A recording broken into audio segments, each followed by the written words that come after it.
С Днем Великой Победы! Ура!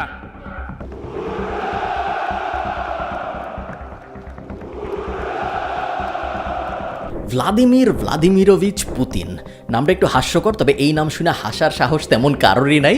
তার কারণ এই লোক বর্তমান দুনিয়ার সবচেয়ে পাওয়ারফুল বা সবচেয়ে ক্ষমতাধর মানুষদের একজন।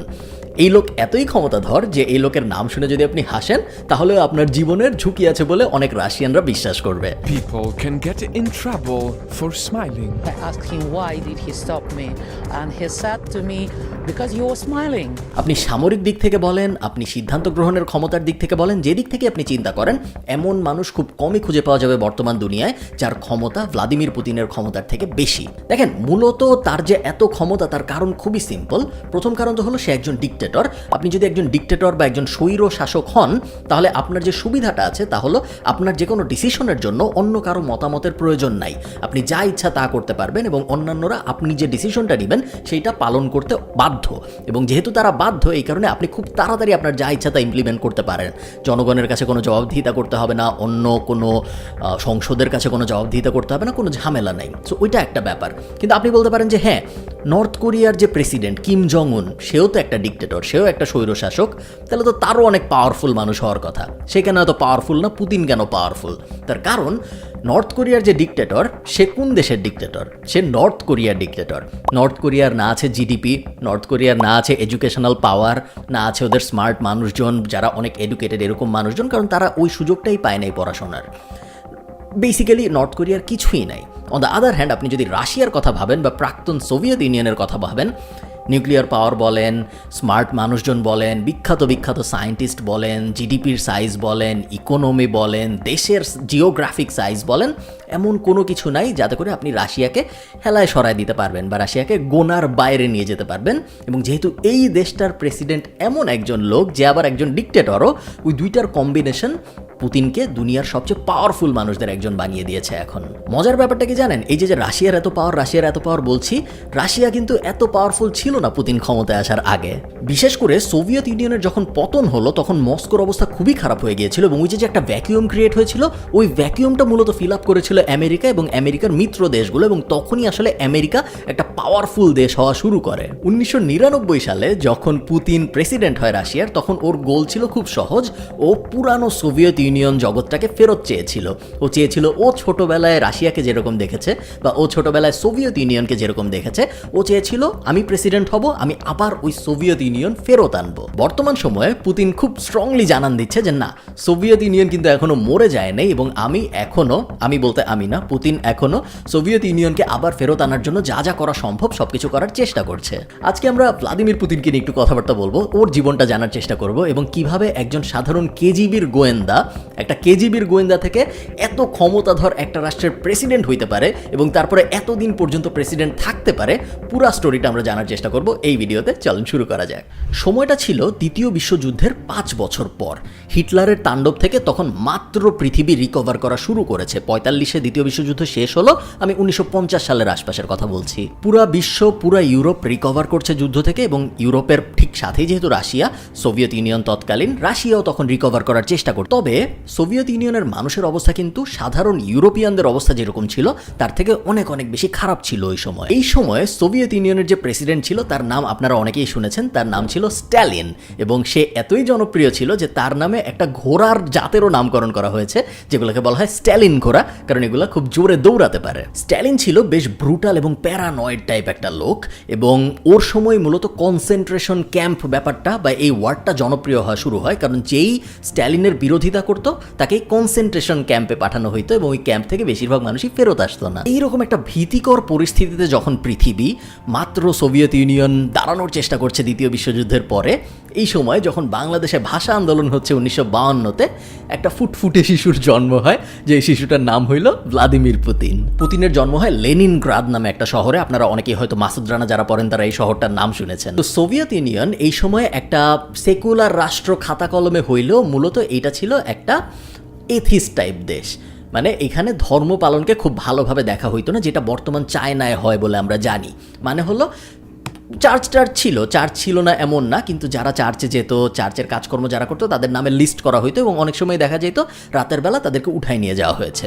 তো এইরকম একটা দেশে যখন পুতিনের জন্ম হয় একটা সাধারণ খ্রিস্টান ধর্মাবলম্বী পরিবারে, তখন পুতিনের বাবা মা চেয়েছিল যে না, আমাদের পরিবারে যেহেতু জন্ম হয়েছে ওকেও আমরা খ্রিস্টান বানাবো, এবং লুকায় গোপনে যখন ওর 7 মাস বয়স তখন ওকে ব্যাপটাইজ করা হয় এবং খুব গোপনে করা হয় যেন কেউ না জানে যে একেও আমরা খ্রিস্ট ধর্ম দিচ্ছি। আচ্ছা, পুতিন কিন্তু ছোটবেলা থেকে বোঝা গিয়েছিল যে এই ছেলে খুব একটা সাধারণ ছেলে না, বেশ দুষ্টু টাইপ ছেলে, আমার আপনার মতো ভদ্র মানুষ না। এবং যদি আমি উদাহরণ দিই তাহলে আপনার খুব ক্লিয়ার হয়ে যাবে বোঝা। যখন পুতিনের বয়স 7 বছর, 6-7 এরকম, তখন পুতিন একবার ঠিক করে যে আমি আর বাসায় থাকবো না, আমি বাসা থেকে চলে যাব, আমি পৃথিবী ঘুরবো, আমি সোভিয়েত ইউনিয়ন ঘুরবো। এবং ও আর ওর 3-4 বন্ধু মিলে একটা ট্রেনে ওঠে, এবং ট্রেন কোথায় যাচ্ছে ওরা কেউ জানতো না। ট্রেনে উঠে ওরা 2 শহর পরে যায় নামে, এবং ওই শহরে ওরা 1 রাত কাটায়। তো 1 রাত কাটানোর পর যখন দেখা যায় অনেক ঠান্ডা, খাবার দাবার নাই, টাকা পয়সা নেই, 6-7 বছরের একটা ছেলের কথা বলতেছি আমি, তো তখন ওরা আবার পরের ট্রেন ধরে ফেরত চলে আসে পরের দিন। এবং ফেরত যখন আসে তখন ওর বাবা ওর উপর অনেক রাগ হয়, এবং রাগ হওয়াটাই স্বাভাবিক, যে 1 রাত 6 বছরের ছেলের কোনো খবর নাই, সো রাগ হওয়াটা আন্ডারস্ট্যান্ডেবল। এবং ওর বাবা ওকে বেল্ট দিয়ে ভয়াবহ ধরনের মারে ওই দিন। এবং মারার পরে ওদের বাসায় একটা নতুন রুল হয় যে পুতিন ওর ঘরের সামনের যে দরজা, সেই দরজা খুলে বাইরে তো যেতেই পারবে না বড়দের ছাড়া একা একা, ইনফ্যাক্ট ওর ব্যাকইয়ার্ডেও যাইতে পারবে না। সো ওর বাড়ির পিছনে যে উঠান ছিল ওইখানেও ওর যাওয়ার পারমিশন নেই। এমনিতে 8-10টা পরিবারে যেরকম হাসি খুশি ব্যাপার দেখা যায় বাবা মা সন্তানদের মধ্যে, পুতিনের পরিবারে ওই ব্যাপারটা একদমই ছিল না। পুতিন বেশ অপ্রেসড, বেশ বাজে একটা চাইল্ডহুডের মধ্যে দিয়ে আসলে বড় হয়েছে। পুতিনের বাবার একটা বন্ধু ছিল এবং এই বন্ধু বই লিখতো। তো ওর একটা বইতে ও খুব সুন্দর করে ব্যাখ্যা করেছে যে পুতিনের ছোটবেলাটা আসলে কীরকম ছিল, ওর বাবা ওর উপর কীরকম অত্যাচার করতো, বেল্ট দিয়ে মারা বলেন, খাবার না দেওয়া বলেন, অনেক ধরনের অত্যাচার এবং অনেক ধরনের মানসিক অত্যাচারও করতো। এবং এই সব ব্যাপারগুলো উনি ওনার বইতে লিখেছে। সব মিলায় বলা যায় যে পুতিনের ছোটবেলাটা আসলে খুব সুখকর একটা ছোটবেলা ছিল না। পুতিনের বয়স যখন 8 বছর তখন ওকে প্রাইমারি স্কুলে ভর্তি করানো হয়। ওই রাশিয়ার তৎকালীন বা সোভিয়েত ইউনিয়নের তৎকালীন সিস্টেমটা ছিল যে আপনি প্রথমে আপনার বাচ্চাকে কিন্ডার গার্ডেনে পাঠাবেন, তারপরে সেখান থেকে প্রাইমারি স্কুলে পাঠাবেন। বাট পুতিনের বাবা বলেছিল যে না, কিন্ডার গার্ডেনে পাঠানোর কিছু নেই, আমি নিজেই শিখাইতে পারবো, কিন্ডার গার্ডেনের দরকার নেই, এবং ওকে সরাসরি প্রাইমারি স্কুলে পাঠানো হয়। যেহেতু কিন্ডার গার্ডেন পুতিন বাসায়ই পড়েছে এবং অন্যান্য বাচ্চারা স্কুলে পড়েছে, যখন পুতিন প্রাইমারি স্কুলে যায় তখন যে দেখা যায় যে ওর কোনো বন্ধু নাই।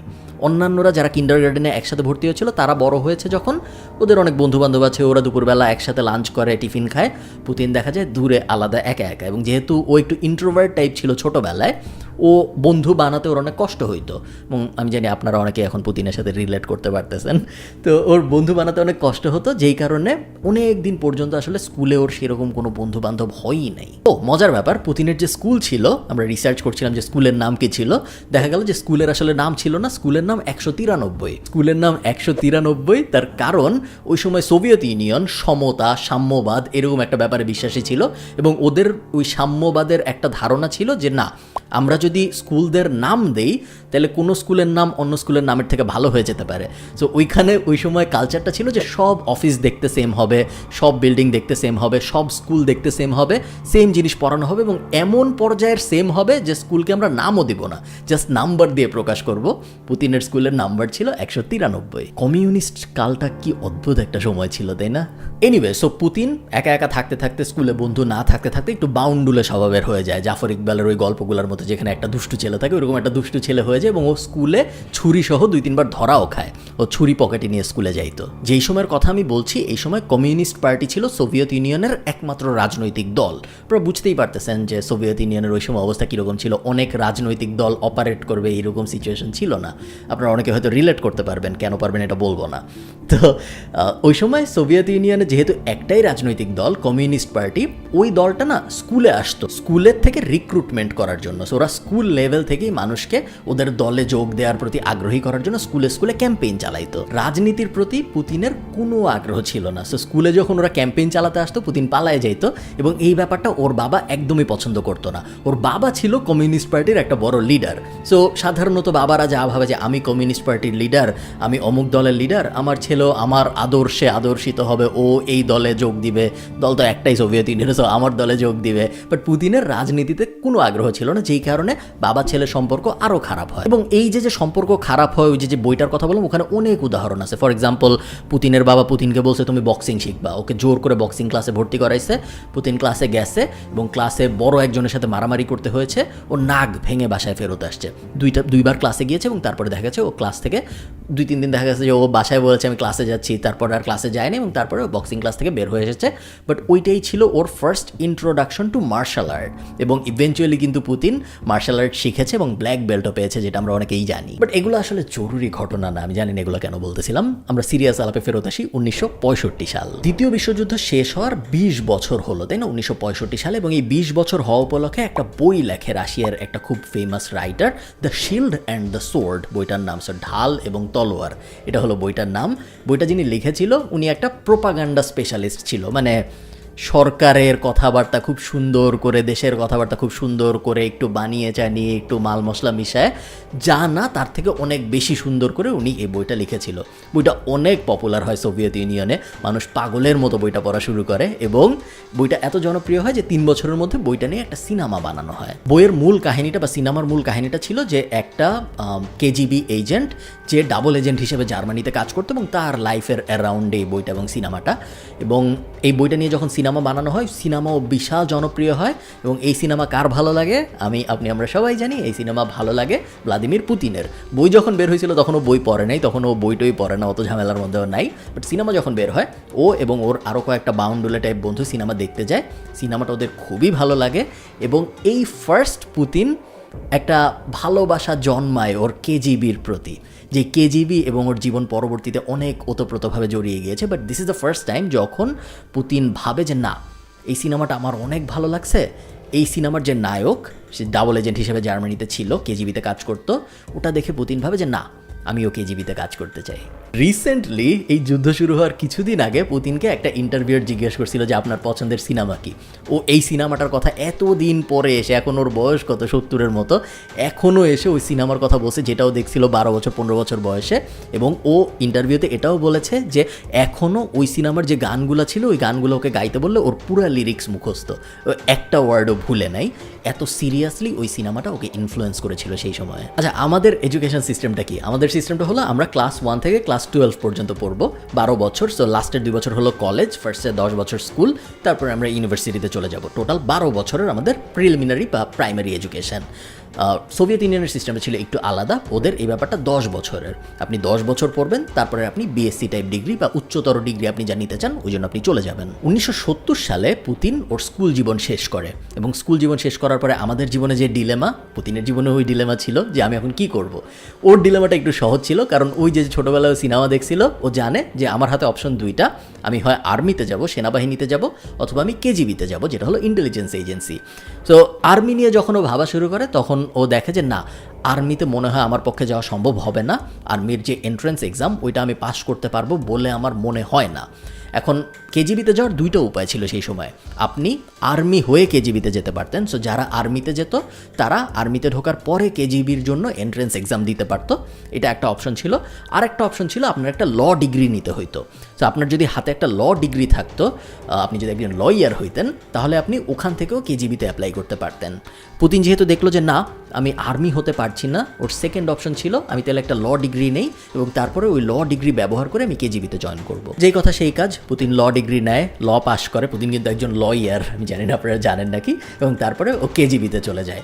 এই প্রথম ও কেজিবিতে জয়েন করার পরে এই প্রথমবার এসে পুতিনের বাবা পুতিনের ওপর খুশি হয়, কারণ ফাইনালি পুতিনের বাবা পুতিনকে এমন কিছু করতে দেখেছে যা সোভিয়েত ইউনিয়নের জন্য। এতদিন পর্যন্ত তো পুতিন নিজের জীবনের জন্য সব কিছু করেছে এবং ওর বাবা যেহেতু সোভিয়েত ইউনিয়ন, দেশ প্রেম, লিডারশিপ ওগুলোই বিশ্বাসী।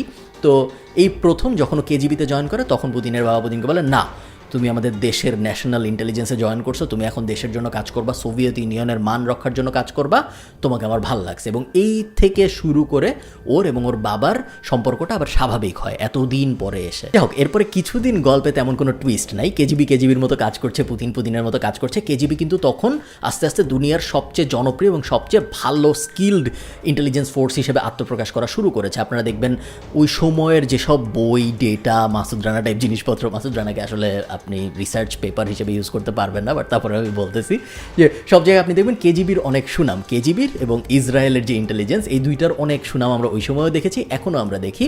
এবং যদিও এই সুনামের ভাগিদার মানে ক্রেডিট তো পুতিনের না, পুতিন তখন মাত্র জয়েন করেছে, বাট তারপরে আমি এটা আপনাদের জানায় রাখলাম। তো কেজিবি ভালো কাজ করছে, পুতিন ভালো কাজ করছে, বাট সোভিয়েত ইউনিয়ন কিন্তু ভালোভাবে চলতেছিল না। 80-র দশকে সোভিয়েত ইউনিয়নে বিশাল দুর্নীতি চলতেছে, বিশাল স্বৈরশাসন চলতেছে, প্রেসিডেন্টকে কেউ পছন্দ করে না, ইকোনমির অবস্থা একদম ছেঁড়া বেড়া, সব কিছুর অবস্থা বেশ বাজে। এইখানে গল্পটা খুব ইন্টারেস্টিং হয়ে যায় এবং এই ব্যাপারটা না আপনাদের একটু মনোযোগ দিয়ে শুনতে হবে। আমি সিরিয়াসলি বলতেছি, আপনারা অন্য যা করতেছেন একটু বন্ধ করেন, সিরিয়াস কথা। 1989 সালে বার্লিন প্রাচীরের ভাঙন হয়। আপনারা বার্লিন ওয়াল ভাঙন বা বার্লিন ওয়াল ফল এই ব্যাপারটা হয়তো কখনো কখনো শুনে থাকবেন। এবং জার্মানি যখন ভাগ হয় তখন পুরো দুনিয়াকে একটা বার্তাই দেয় এই ব্যাপারটা, যে কমিউনিজমের মনে হয় দিন শেষ। দেখেন, এটা একটু অফ টপিক চলে যাবে, বাট পৃথিবীতে মূলত গত 100 বছরে আমরা 3 ধরনের শাসন ব্যবস্থা দেখেছি। আমরা দেখেছি ফ্যাসিজম, আমরা দেখেছি কমিউনিজম এবং আমরা দেখেছি লিবারেলিজম। এই তিনটা নিয়ে আমি এখন খুব ডিটেইলে যাব না, কারণ এটা আমাদের পুতিনের জীবনের সাথে অত জড়িত ব্যাপার না, বাট আপনারা যদি জানতে চান আমাকে অবশ্যই কমেন্টে জানাবেন। তো যখন জার্মানির এই ভাঙনটা হয় তখন পুরো দুনিয়া দেখে যে কমিউনিজমের মনে হয় আসলে অবস্থা খারাপ, কমিউনিজমের মনে হয় তেমন কোনো ভবিষ্যৎ আর নাই। বার্লিন দেয়াল যখন ভাঙা হচ্ছে 1989 সালে, তখন পুতিন কাজ করতেছে সিক্রেটলি জার্মানিতেই। সো ওর একদম সামনেই পুরো ব্যাপারটা হচ্ছে। সো পুতিন নিজে খুব ক্লোজলি জিনিসটা মনিটর করে যে না, একদম আমার সামনে আমি দেখছি একটা কমিউনিজম বেসড রাষ্ট্রের পতন হচ্ছে এবং আমার যে দেশ সোভিয়েত ইউনিয়ন, আমার দেশও কমিউনিজমে বিশ্বাসী। সো পুতিনের মনে একটা ভয় ঢুকে যায় যে জার্মানির মতো এত পাওয়ারফুল একটা দেশ, এই দেশের যদি কমিউনিজমের কারণে পতন ঘটতে পারে, তাহলে আমার দেশ সোভিয়েত ইউনিয়ন যে কমিউনিজমের ধারণাটাকেই এস্টাবলিশ করছে পুরো দুনিয়ায়, আমার দেশেরও মনে হয় অবস্থা খারাপ হয়ে যাবে। 2 বছরের মধ্যে পুতিনের ধারণা সত্যি হয়। 26শে ডিসেম্বর 1991 সালে অফিসিয়ালি সোভিয়েত ইউনিয়ন ভেঙে যায়, আলাদা হয়ে যায় সব দেশ এবং 15টা আলাদা আলাদা দেশের সৃষ্টি হয় ওই সময়। এই জিনিসটা যখন হয় তখন পুতিন ছুটিতে ছিল সেন্ট পিটার্সবার্গে, এবং ওকে যখন পরে জিজ্ঞেস করা হয় যে এই যে সোভিয়েত ইউনিয়ন ভেঙে গেল এই ব্যাপারটা নিয়ে তোমার মতামত কি, ও বলেছিল যে পৃথিবীতে এর থেকে স্যাড ব্যাপার বা এর থেকে কষ্টের ব্যাপার আর কিছু হয় নাই। এখন আপনি ব্যাপারটা চিন্তা করেন, ওয়ার্ল্ড ওয়ার 1 হয়েছে, ওয়ার্ল্ড ওয়ার 2 হয়েছে, কতগুলা ফেমিন, দুর্ভিক্ষ টুর্ভিক্ষ, কত খারাপ জিনিসপত্র হয়েছে পুরা দুনিয়ায়। বাট পুতিনের মতে এই যে সোভিয়েত ইউনিয়নের ভাঙন, এর থেকে খারাপ কিছু পৃথিবীর ইতিহাসে কখনো হয় নাই। এটা ও ওই দিন বিশ্বাস করতো এবং ওইটাও আজ পর্যন্ত বিশ্বাস করে। যাই হোক, সোভিয়েত ইউনিয়নের যখন পতন হয় পুতিন 2টা কাজ করে, 2টাই বেশ ইন্টারেস্টিং কাজ। প্রথম কাজ, ও কেজিবি ছেড়ে দেয়। এখন এই ব্যাপারটা আপনার চিন্তা করতে হবে, যেই ছেলে ছোটোবেলায় সিনেমা দেখে ডিসাইড করছিল যে না আমি কেজিবিতেই জয়েন করবো এবং এটাই আমার একমাত্র গোল, এই ছেলে কেজিবি ছেড়ে দেয় একদম 1-2 এর মতো, এত চিন্তা ভাবনা না করে। সোভিয়েত ইউনিয়নের পতন ঘটে, ও বলে যে না আমি এখন আর কেজিবিতে কাজ করবো না, আমি কেজিবি ছেড়ে দিব। ডিসিশন 1। ডিসিশন 2 কী ছিল? ও বলে আমি রাজনীতিতে জয়েন করব। তো তখন পুতিনের যেসব বন্ধু বান্ধব ছিল তারা অনেকেই জিজ্ঞেস করে যে ভ্লাদিমির, তুমি কেজিবি ছেড়ে দিচ্ছ, রাজনীতিতে জয়েন করতেছো, কাহিনীটা আসলে কি? এবং পুতিন খুব সিম্পলি জিনিসটা ব্যাখ্যা করে যে ভাই, আমার উদ্দেশ্য আমি সোভিয়েত ইউনিয়নকে আবার এক করতে চাই। আমি যদি একজন কেজিবি এজেন্ট থাকি, আমি একজন ইন্টেলিজেন্স কর্মকর্তা, আমার পাওয়ার আর কতটুক? আমি কি দেশ এক করতে পারবো? ওই যে 15 দেশ আলাদা হয়ে গেছে, আমি কি কখনো আর ফেরত আনতে পারবো এদের? আমি একজন এজেন্ট হিসেবে আমার পাওয়ার এত না, এবং আমি যে একদম কেজিবির প্রেসিডেন্ট তাও তো না, আমি কেজিবির সামান্য একজন এজেন্ট। সো আমার পক্ষে একজন কেজিবি এজেন্ট হিসেবে এত বড় বড় কাজ করা সম্ভব না, যেটা আমার গোল। সো আমার মনে হয়েছে, আবার বলতেছি আমার না, পুতিনের মনে হয়েছে যে আমি যদি রাজনীতিতে যাই এবং কোনো না কোনো দিন যদি আমি এমন একটা উচ্চতর পর্যায়ে পৌঁছাতে পারি যেখানে আমি ডিসিশন ইনফ্লুয়েন্স করতে পারবো, তখন যে হয়তো আমি আবার সোভিয়েত ইউনিয়নকে যদি এক করা যায় এরকম কোনো ডিসিশন নিতে পারি, তাহলে আমি আমার জীবনকে সার্থক ভাববো। 1991 সালে পুতিন কেজিবি ছেড়ে দেয়। এর পরের 6 বছর ও একদম পাগলের মতো রাজনীতি করে, সব রাজনৈতিক কর্মকর্তাদের সাথে সখ্যতা গড়ে তোলে। ওর যেহেতু একটা এজেন্ট টাইপ ব্যাকগ্রাউন্ড ছিল, খুবই স্মার্ট মানুষ ছিল, খুব তাড়াতাড়িও মানুষের সাথে ফ্রেন্ডশিপ করতে পারতো। জার্মানিতে ও ডাবল এজেন্ট হিসেবে কতদিন কাজ করছে, এবং কেজিবি এজেন্ট হিসেবে পুতিনের যে সব কাজকর্ম বা অপারেশনের কাহিনী, সেগুলো সব ফ্যাসিনেটিং কাহিনী। অনেক অনেক অপারেশন অনেক সাকসেসফুলি করতে পারছে, যেগুলা মানে অন্য কেউ হয়তো বেঁচে ফেরত আসতে পারতো না এরকম সিচুয়েশন থেকে। তো ছেলে খুব স্মার্ট ছিল, এই বিষয়ে কোনো সন্দেহ নাই। এবং 6 বছরের মধ্যে এই ছেলে রাজনীতি করতে করতে করতে করতে কেজিবির প্রেসিডেন্ট হয়ে যায়। নর্মাল মানুষ কি, আপনি চিন্তা করেন ব্যাপারটা, যেই ছেলে ছোটবেলা থেকে ভাবছিল যে আমি কেজিবিতে এজেন্ট হইতে চাই, এইটাই ছিল স্বপ্ন। ছেলে না ছিল পড়াশোনায় ভালো, ছিল বাউন্ডুলে স্বভাবের, পরিবারের ঝামেলা ছিল, স্কুলে যাইতে চাইতো না, সব কিছুর পরে ওর ইচ্ছা ছিল যে না, আমি যদি কোনোভাবে কেজিবিতে একটা নর্মাল চাকরি করতে পারি তাইলেই আমার জীবন সফল বলে আমি ধরে নিব। সেই ছেলে কেজিবিতে জয়েন করে, কেজিবির চাকরি ছেড়ে দেয়, রাজনীতিতে ঢুকে এবং তারপরে কেজিবির হেড হয়, রাশিয়ার সিক্রেট সার্ভিসের হেড। এইটা মানে কোনোভাবেই হেলায় ফেলায় হারানোর মতো বিষয় না, বিশাল ব্যাপার। এবং নর্মালি অন্য যে কেউ হলেও ভাবতো যে আমার এইম ছিল আমি কেজিবির কর্মী হব, আমি এখন কেজিবির হেড হয়ে গেছি, আমি থামি। বাট পুতিন ওরকম ছিল না, পুতিনের ড্রিম এটা না, পুতিনের ড্রিম ছিল আমি রাজনীতিতে যাব, আমি প্রেসিডেন্ট হব, আমি প্রাইম মিনিস্টার হব, আমি সোভিয়েত ইউনিয়নকে এক করার চেষ্টা করব। তো 1996 সালে তো পুতিন কেজিবির হেড হলো। কেজিবির হেড হওয়ার পরও কী করা শুরু করলো জানেন? তৎকালীন যে রাশিয়ার প্রেসিডেন্ট তার সাথে সখ্যতা করা শুরু করলো এবং এই সখ্যতার রেজাল্ট 3 বছরের মধ্যে চলে আসলো। 1999 সালে যখন প্রাইম মিনিস্টার ঘোষণা করার সময় আসলো, রাশিয়ার নিয়ম ছিল প্রেসিডেন্ট প্রাইম মিনিস্টারকে ঘোষণা করে, প্রাইম মিনিস্টার কে হবে এটা প্রেসিডেন্ট ঠিক করে। তো 1999 সালে যখন এই ব্যাপারটা আসলো যে প্রাইম মিনিস্টার কে হবে এটা ঠিক করা হবে, তখন তৎকালীন যে প্রেসিডেন্ট ছিল বরিস, ওই লোক অনেক ক্যান্ডিডেট বাদ দিয়ে, তখন ক্যান্ডিডেট লিস্টে অনেকে ছিল, সোভিয়েত ইউনিয়নে অনেক দিন ধরে রাজনীতির কাজ করেছে, ওর দলে অনেক মানুষ, বিশাল এক লিস্ট ছিল, সব লিস্ট বাদ দিয়ে তৎকালীন কেজিবি প্রধান ভ্লাদিমির পুতিনকে ও প্রাইম মিনিস্টার বানাইলো 1999 সালে রাশিয়ার। এই জায়গায় পুতিন নেটওয়ার্কিংয়ের একটা খেলা দেখায় দিল যে যদি আপনি ভালো মতো নেটওয়ার্কিং করতে পারেন তাহলে এই যে 20 বছর 25 বছর ধরে কাজ করে কর্মীরা এত চেষ্টা করলো, কেউ প্রধানমন্ত্রী হতে পারলো না, পুতিন মাঝখান থেকে একদম সাইড দিয়ে এসে 3 বছরের মধ্যে রাশিয়ার প্রধানমন্ত্রী হয়ে গেল। অন্যান্যরা হয়তো এই জায়গায় শেষ করে ফেলতো ব্যাপারটা, বাট আমরা ভ্লাদিমির পুতিনকে নিয়ে কথা বলতেছি। আচ্ছা, ভ্লাদিমির পুতিনকে যে বানাইলো প্রাইম মিনিস্টার বরিস, এই লোকটাকে নিয়ে একটু কথা বলতে হবে। এই লোক ছিল বেশ খারাপ বলতে এই যে রাশিয়ার যে প্রেসিডেন্টের কথা বলছি আমরা, ওই সময়ের 1999-এর তৎকালীন প্রেসিডেন্ট, এই লোক সারাদিন মদ খেত, এই লোক দুর্নীতি করত, এর এবং এর পরিবারের দুর্নীতির বিশাল রেকর্ড ছিল, এবং এ লোক জিনিসটা লুকায়ও করতো না। এমনও ভিডিও আছে যে উনি জার্মানিতে গেছে একটা রাজনৈতিক মিটিংয়ে, ওই মিটিংয়ে উনি মদ খেয়ে পাবলিকলি নেচেছেও। সো রাশিয়ার মানুষ উনাকে খুবই অপছন্দ করতো। রাশিয়ার ইকোনমির অবস্থা তখন ভয়াবহ ধরনের খারাপ, সো সবাই চাচ্ছে যে প্রেসিডেন্ট পর্যায়ে কোনো পরিবর্তন আসুক। বাট রাশিয়া যেহেতু সারা জীবনই একটু একনায়কতন্ত্র চালিয়ে গিয়েছে, কেউ তো পাবলিকলি বলতে পারেনি, বাট আস্তে আস্তে মানুষের মধ্যেই ক্ষোভটা আসা শুরু হয়েছিল যে না, আমরা প্রেসিডেন্টের পতন চাই। 1999 সালের শেষের দিকে এই বরিস লোকটা পদত্যাগ করতে বাধ্য হয়। Сегодня я в последний раз обращаюсь к вам как президент России. Я принял решение, долго и мучительно над ним размышлял. Сегодня, в последний день уходящего века, я ухожу в отставку. Я хочу попросить у вас прощения. এবং যখন প্রেসিডেন্ট পদত্যাগ করে, নিয়মটা হলো তখন প্রাইম মিনিস্টার হবে ভারপ্রাপ্ত প্রেসিডেন্ট। সো আমাদের প্রাইম মিনিস্টার কে ছিল? Vladimir Putin.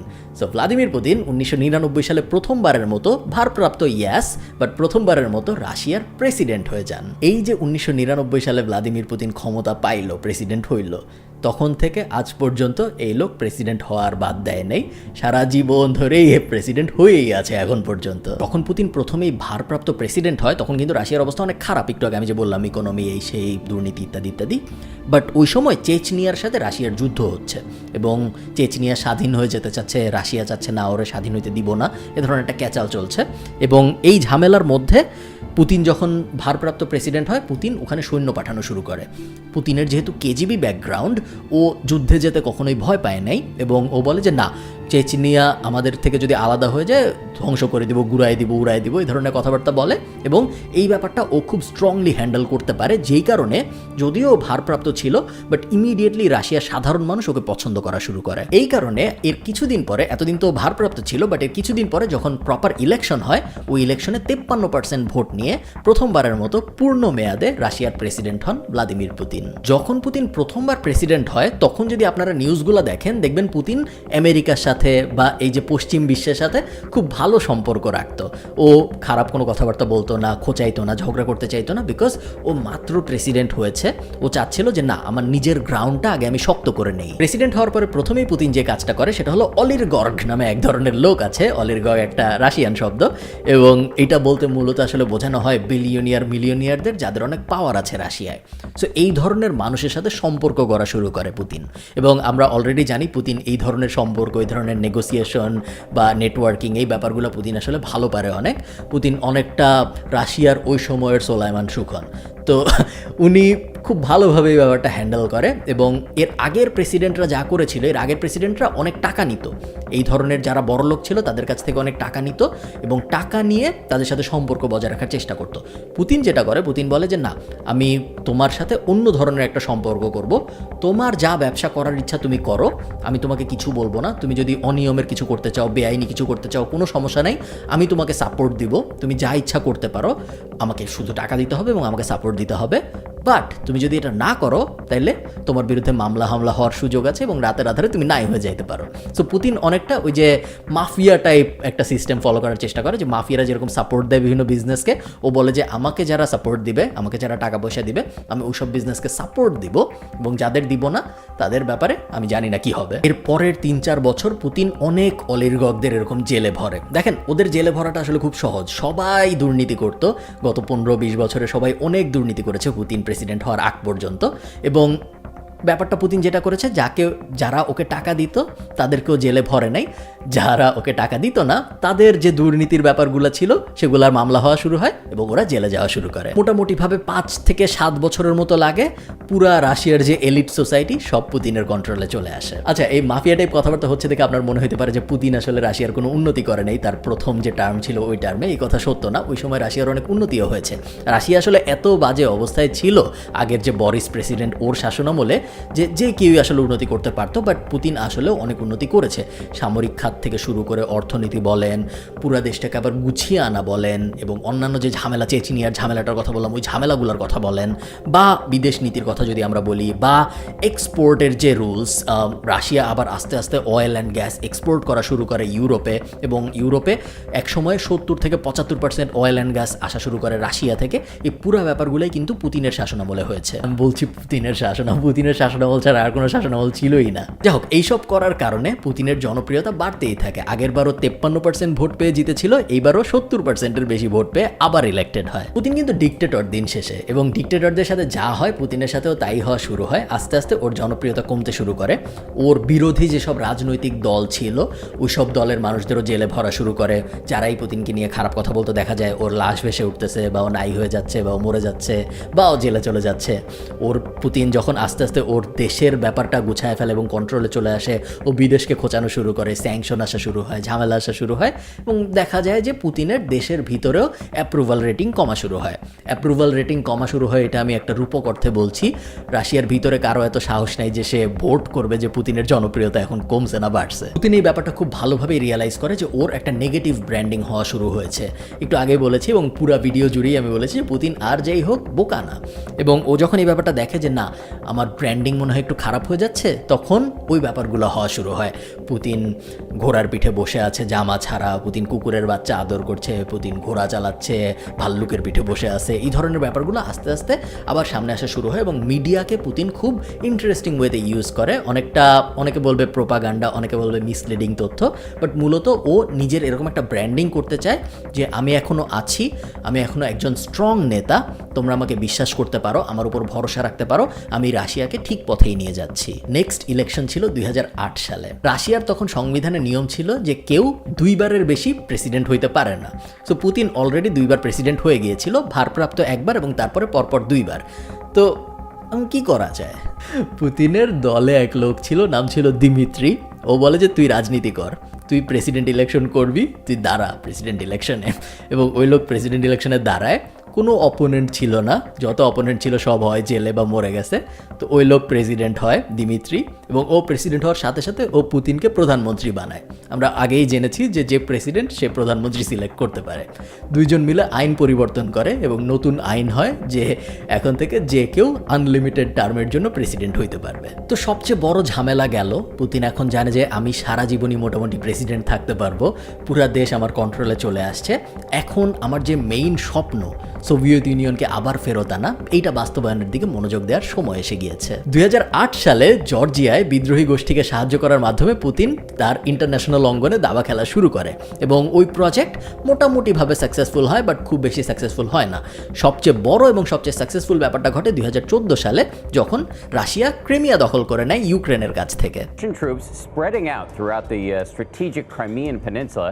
President Obama speaking with Russian President Vladimir Putin, apparently pulling no punches, although it is unclear what the White House can really do about all of this. 2015 সালে যখন সিরিয়ায় গৃহযুদ্ধ শুরু হয়, তখন বাশার আল আসাদকে মোটামুটিভাবে প্রকাশ্যেই Russia এবং পুতিন সমর্থন দেয়, এবং তখন থেকে বোঝা যায় যে না, পশ্চিমা বিশ্ব যাই করুক, আমেরিকা এবং ওদের ইউরোপিয়ান অ্যালাই প্লাস ইংল্যান্ড এরা যাই করুক, রাশিয়া সব মেনে নিবে না। রাশিয়া ওগুলার এগেনস্টে একদম পাবলিকলি দাঁড়াতে আর ভয় পায় না। লাস্টলি 2022 সালে এসে এখন আমরা দেখছি ইউক্রেনের সাথে রাশিয়ার একদম মোটামুটি ফুল স্কেল ওয়ার, যেখানে রাশিয়া একদম ওপেনলি পাবলিকলি বলছে যে আমরা ইউক্রেনকে আবার ফেরত চাই। ইউক্রেনের মানুষ খুব একটা জরুরি না, ইউক্রেনের এত বড় জায়গা দরকার নেই, ইউক্রেন আসলে রাশিয়ারই অংশ। ইউক্রেনের যে হেডকোয়ার্টার, ইউক্রেনের যে সেন্টার অফ দ্য সিটি, ওখান থেকে রাশিয়ারও জন্ম হয়েছে, এবং আমরা ইউক্রেনকে আবার রাশিয়ার সাথে জোড়া দিতে চাই, আমরা সোভিয়েত ইউনিয়ন ফেরত পেতে চাই। দেখেন ভাই, পুতিন রাজনীতিতে আসার শুরুর থেকে এখন পর্যন্ত গত 22 বছরে গোল ছিল একটাই, আমি সোভিয়েত ইউনিয়ন ফেরত চাই। আমি না, পুতিন সোভিয়েত ইউনিয়ন ফেরত চান। এবং এখন দেখা যাচ্ছে যে অনেক দিন হয়ে গিয়েছে, 22 বছরের মতো হয়ে গিয়েছে, এবং ফাইনালি পুতিন ওর যে গোল, ওই গোলের এগেনস্টে অ্যাকচুয়াল ডেমনস্ট্রেবল অ্যাকশন নেওয়া শুরু করেছে। এতদিন ধরে আস্তে আস্তে নিয়েছিল, এখন পুতিন দেখলো যে ওর 69 বছর হয়ে গিয়েছে, রাশিয়ায় লাইফ এক্সপেক্টেন্সি 72 বছর, সাধারণ একজন পুরুষ রাশিয়ায় 72 বছর বেঁচে থাকে। পুতিন সাধারণ না, ও অনেক ফিট দেখেই মনে হয়, সো 72 বছরের আর অনেক বেশি বাঁচবে। তো কত বেশি বা বাঁচবে? হায়েস্ট 10 বছর, 15 বছর, 20 বছর বাঁচবে পুরো সোভিয়েত ইউনিয়নকে এক করার জন্য, যেটা ওর ছোটোবেলা থেকে স্বপ্ন। ওই স্বপ্ন বাস্তবায়ন করার জন্য এখন কিন্তু আর অত সময় নেই। এখন দুঃখজনক হলেও সত্য, রাশিয়া এই যে স্বপ্নটা দেখছে সোভিয়েত ইউনিয়নকে আবার এক করবে, পুতিন যে স্বপ্নটা দেখছেন, এই স্বপ্ন বাস্তবায়ন করতে যে উনি যা যা করছেন তা রাশিয়াকে মোটামুটিভাবে পুরা দুনিয়ায় এক ঘরে করে দিয়েছে। এবং রাশিয়ার ইকোনমির অবস্থা এখন সর্বকালের মধ্যে সবচেয়ে খারাপ, রাশিয়ার সাথে বাকি পৃথিবীর রিলেশন সবচেয়ে খারাপ, সবসময়ই খারাপ ছিল, বাট এখন অনেক বেশি খারাপ।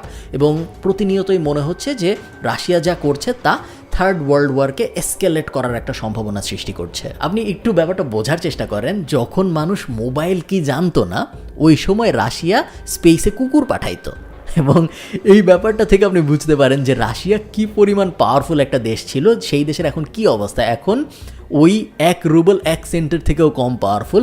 রাশিয়ায় 6000 মানুষ এখন পর্যন্ত অ্যারেস্ট হয়েছে প্রোটেস্ট করতে, যে এই ইকোনমির কোল্যাপসের।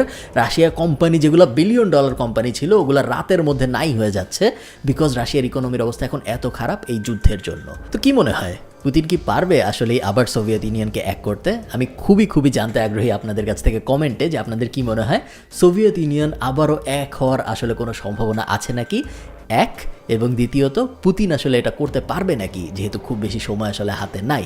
এবং এমন হতে পারে এই যে সোভিয়েত ইউনিয়নকে এক করার নেশা, এই নেশাটা বাস্তবায়ন করতে যেয়ে পুরো রাশিয়াই হয়তো শেষ হয়ে যাবে, যেটা কেউই চায় না।